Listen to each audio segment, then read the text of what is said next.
Good morning. Today is Sunday, the 12th of March, 2023. Our bond level is right at set point, so it's at 1699.49 now. So it dropped down a little bit, but that's to be expected. We're only running the big unit right now. We shut the little one down yesterday simply because we could generate a little bit more power running one unit because we're not dividing the flow.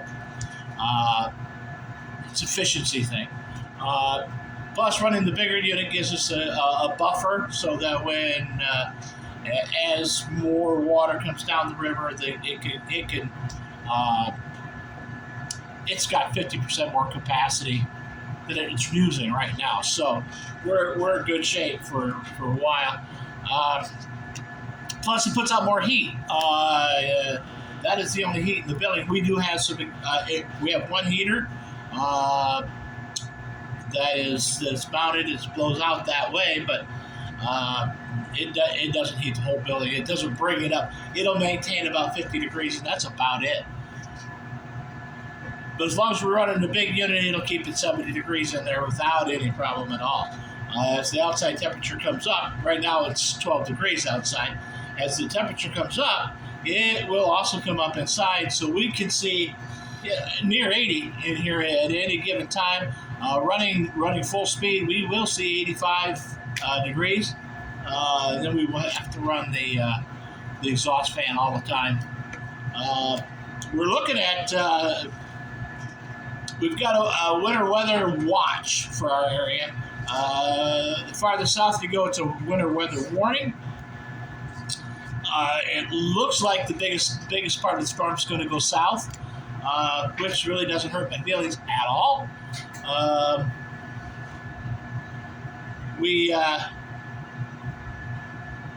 trying to pull up a map here, and our antiquated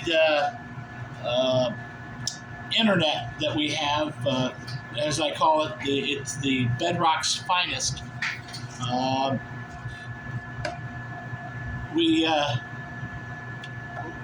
It's really slow to pull things up like that, and it just doesn't like doing it. You get about 3/4 of it. But anyways, the way it looks like it's going to stay really south of us. They're going to get 1 to 2 feet of snow. The watch says 1 to 2 feet for our area, but we're not going to see that. The forecast from Wonderground right now is saying 1 to 3 tomorrow. They're saying 6 to 9 tomorrow. So I believe the 1 to 3 is probably more compatible with our area. It's not going to be too far south of us. I mean, it's going to be just down in the Mohawk Valley, which is 50 miles south of us. You got to remember, we got 14 inches of snow just the other day. They got 2 inches, and so 50 miles can make a world of difference in the weather forecast. So we'll let them do what they want to do. They can have it. We don't need it. Do I think this is going to be the last blast? No, we're not even close to the last blast yet. I do believe that we're going to start to see warmer temperatures coming. I believe we're going to be, today's going to be 39, so, tomorrow's going to be 33. That's great, a great area for it to snow, but I believe we're going to start seeing mid 40s soon, and I believe we're going to see 50s not too far off. So once we start seeing the 50s and the 40s consistently, we're going to pretty much be done. Then it rolls into mud season. We're not going to have much of a mud season this year,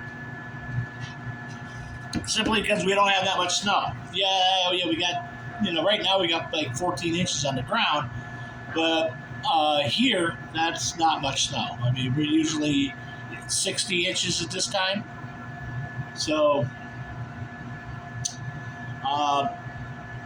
it is what it is, and we live. This is where we live. This is what we do, and all that good stuff.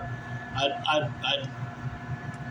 always said, well, it'd be nice to be in a warmer spot, somewhere where it was better, but the grass is not always greener anywhere else. Things change, so, and we keep an eye on things that are changing, and we know around here we're safe, pretty much safe. What do I mean by we're pretty much safe? When we're looking at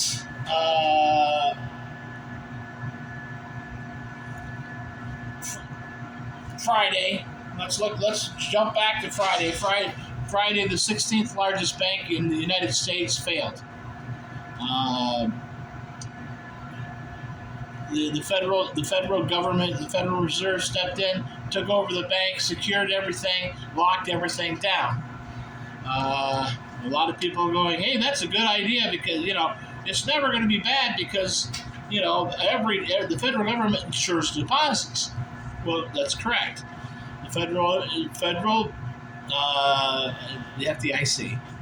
As everybody knows, the FDIC insures all deposits up to $250,000. That's a lot of money, you say. Generally, most individuals don't have $250,000 in cash in the bank, anyways. But here's the scenario: you're running the company with 250 employees. Your payroll sits in that account. You every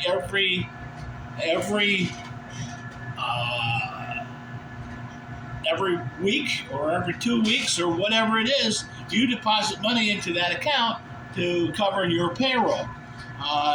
Payroll's going to be, well, let's just easily do it. Payroll's going to be $250,000. Boom, that's payroll. That's if you've got 200 employees, 250 employees, $250,000 would maybe cover payroll.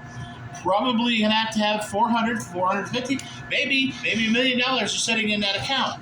Well, now what happened was when the bank failed, you're only going to get $250,000. So you're out if you had $1 million, you're out $750,000. How would that make you feel? What would that do to your bottom line?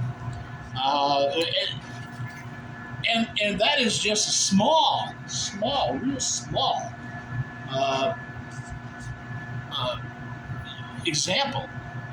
There are companies in there with millions of dollars that are sitting in that account or an account. Maybe it's a building fund. Maybe they're starting a multi-million-dollar addition to their manufacturing, or their the Silicon Valley. Maybe they got $5 million sitting in an account that they're 10 that they're going to use to build a new building. That $10 million suddenly became $250,000 because that's what deposit's insured for. It's the federal government. The federal government's not going to go in there tomorrow and write you a check for $250,000 and say you can have it. That isn't going to happen that way. It's going to be months before that people see any money. A struggling company, a company just trying to get by, especially in this economy, if you're running at break-even levels and making a small profit, and all of a sudden you don't have any money left, then what? It's nothing for a trucking company that's going to go out and buy five new semis this year, and that'd be a small company. They're going to have 5 new semis this year at $120,000, $130,000 a piece. I mean, think about it. Your new pickup truck's going to cost $80,000. That's 3 pickups. That's all your money.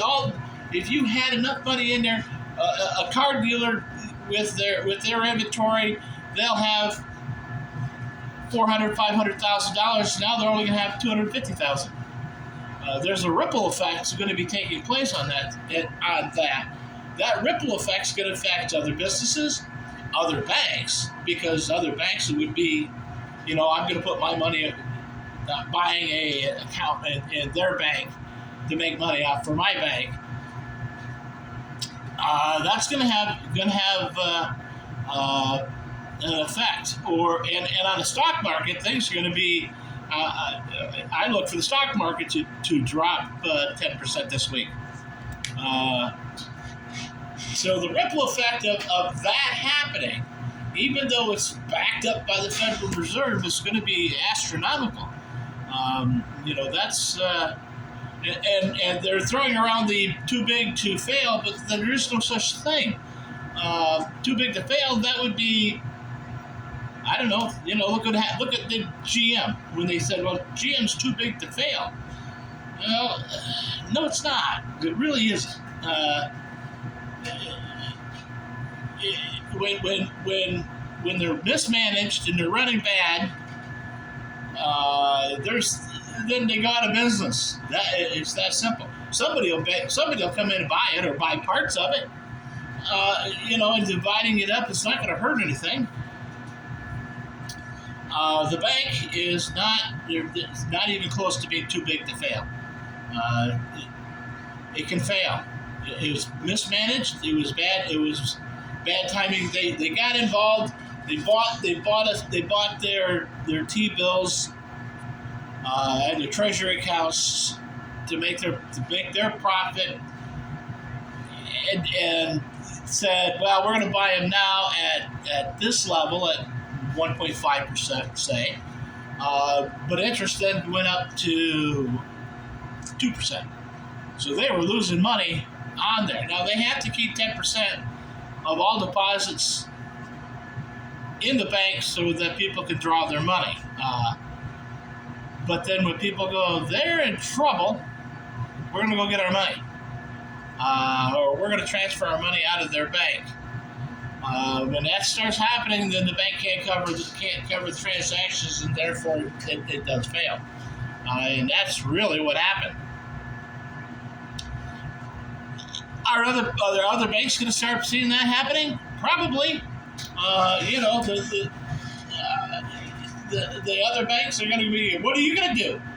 You've got $50,000 sitting in the bank. Are you going to let the $50,000 set? You're going to be a little bit worried about it. I don't have $50,000 in the bank, but I'm concerned with the availability of my funds. So, and am I going to pull it out? Probably not. At this point, no. I'm still covered under the FDIC. I'm under their umbrella.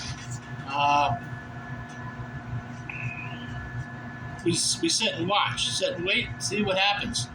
A lot of people that have 401ks that are invested into the banks. What's going to happen there? The bank is an entity, and the people can invest into that. And they were trying to sell off a lot of stock at the last minutes just to raise their funds. So people were buying, and now they're out. They're out. So going back to, we're pretty safe here. We can survive without money here. We've got trees, we got fire, so we got firewood. We've got there's lots of deer and fish and bear, and there's moose. So we can eat. We're gonna eat good. No, we're not gonna eat good. We're not gonna have our hot pockets and our stuff like that. But we can get by. We're not going to have fresh corn because corn won't grow here. Our growing season's too shallow. but we can have beans. So we can survive here in the area that we're at, and you can do that too wherever you're at. And I don't think it's going to change anything. About the location that you're in and what you can do. But I can see where this is going to go. Where this could go, not is going to go. It could go. Could go south quickly. That's really in the Great Depression. The start of the Great Depression, people were they panicked when the stock market fell, and it was more of a correction. But they panicked, and at that time, people lost their investments. The ripple effect from that was not corrected until after World War II.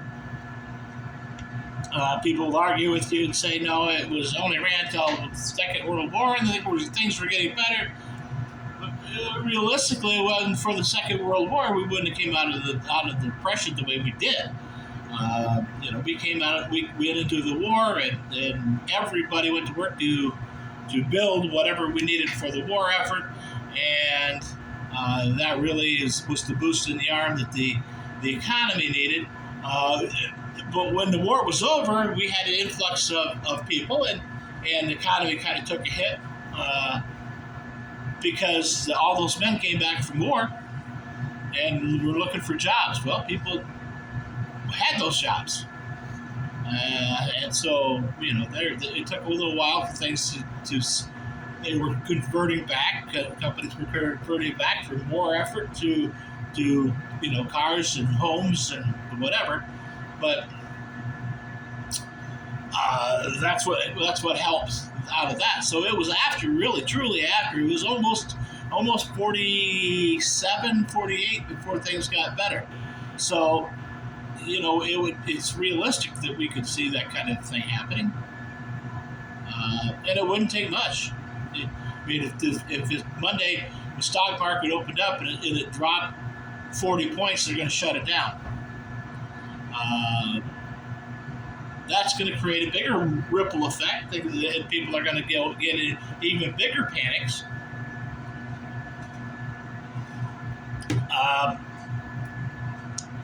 When we start seeing things like this, people don't. Well, they stop building houses. They go, no, we're not building. We're going to hold off waiting to build our new house till things get a little more sturdy.